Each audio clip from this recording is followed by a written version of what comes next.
Hello, welcome back to another installment in our Going to the Source series. Today we're taking a look at a writing from William Strachey, Fort Secretary, starting about 1610 onwards, and we're looking at a description from Strachey of a Powhatan mock battle, which may be one of the earliest documented mock battles or reenactments in North America.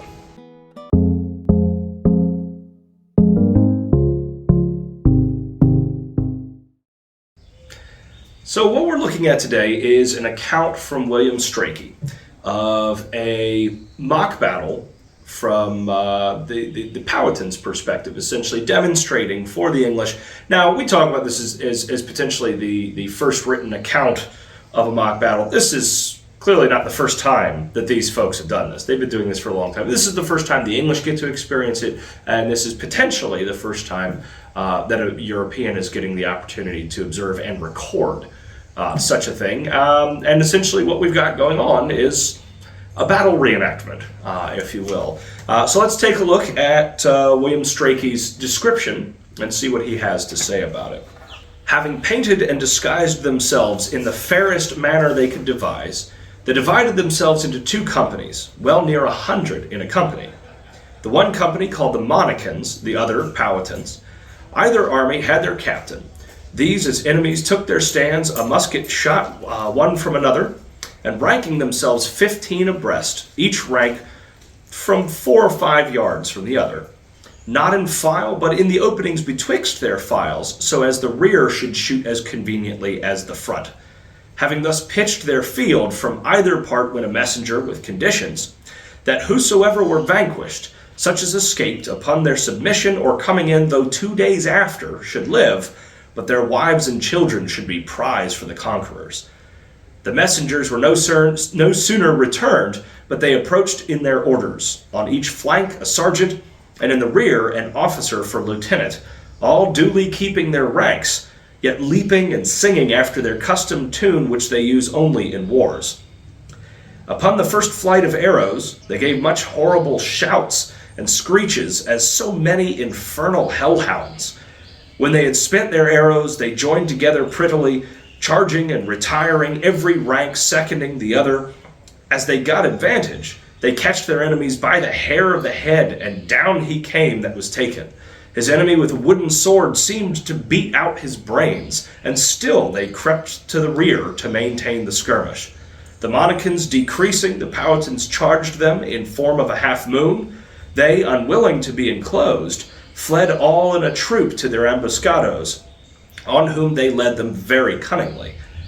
The Monicans dispersed themselves among the fresh men, whereupon the Powhatans retired with all speed to their seconds, which the Monicans, seeing, took that advantage to retire again to their own battle, and so each returned to their own quarter.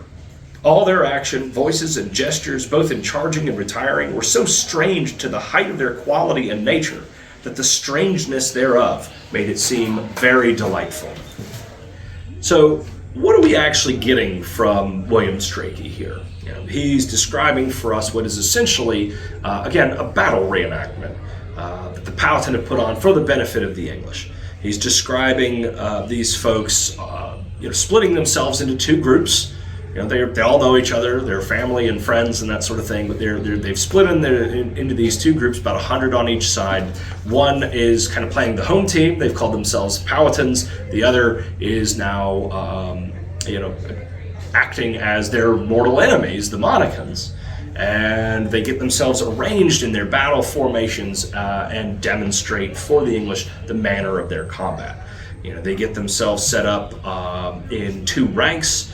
Those ranks, staggered so that the folks in behind are in back are shooting between the ones in front, so everybody can shoot their bows at the same time. They are, loosing arrows and then engaging in hand-to-hand combat, talking about grabbing each other by the hair, pulling them down, and mimicking, beating each other with Strachey says wooden swords, likely tomahawks or monohawks. The more common hand-to-hand weapons in this area.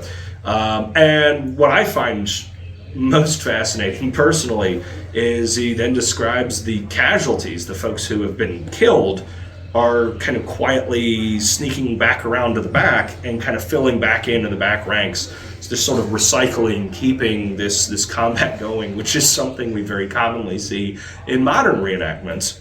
With modern reenactments, often because there's just not as many reenactors as there would have been at whatever battle that they're reenacting, and so you recycle your casualties to keep the battle going. The Powhatan are doing the same thing here for the sake of keeping that demonstration going for the English. They're talking about advancing and retreating and back and forth, and then eventually sort of settling down, going back away from each other. Why are they doing this for the English? Is it something as simple as just wanting to show them how they fight? Maybe. It's probably got a lot more to do with intimidation. They want to show the English how good they are in a fight. They want to demonstrate their prowess in combat, to basically make that point of, hey, we're friends at the moment. Wouldn't you like to keep it that way? You wouldn't want to be up against this, would you? We see this same basic concept, mock battles or reenactments, throughout human history being used for very similar purposes.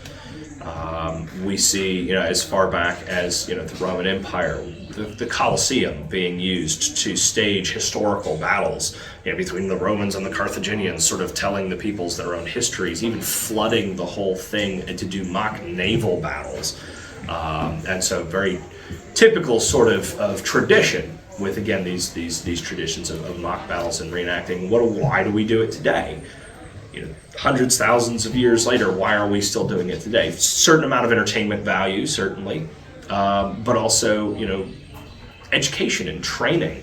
We see war games conducted throughout the centuries for active duty military forces. What better way to practice combat than to practice combat? So split up into teams and practice on each other. Here we have the Powhatan. They're getting that chance to practice, not actually beating each other's heads in once they get a hold of each other, but they're, that's where they're stopping. They're doing everything else the way they would be in combat. So training your warriors, teaching people, of historical events, or teaching people the way you do things. And then again, from a modern perspective, again, a certain amount of entertainment. Well, it's exactly what some of the earliest ones, again, at the Roman Colosseum were as well, entertainment. And so, kind of consistent all the way through human history. All these different purposes being served by this same practice. Mock battles, reenactment. So as often as it's tempting to say, we're the first generation in history to have it so good that we spend our free time reenacting the way other people used to live, people have been doing this for a very long time. Well, thanks for joining us today. We hope you enjoyed that. If you did, let us know. Comment. If you haven't subscribed already, go ahead and do so, and we'll catch you next time.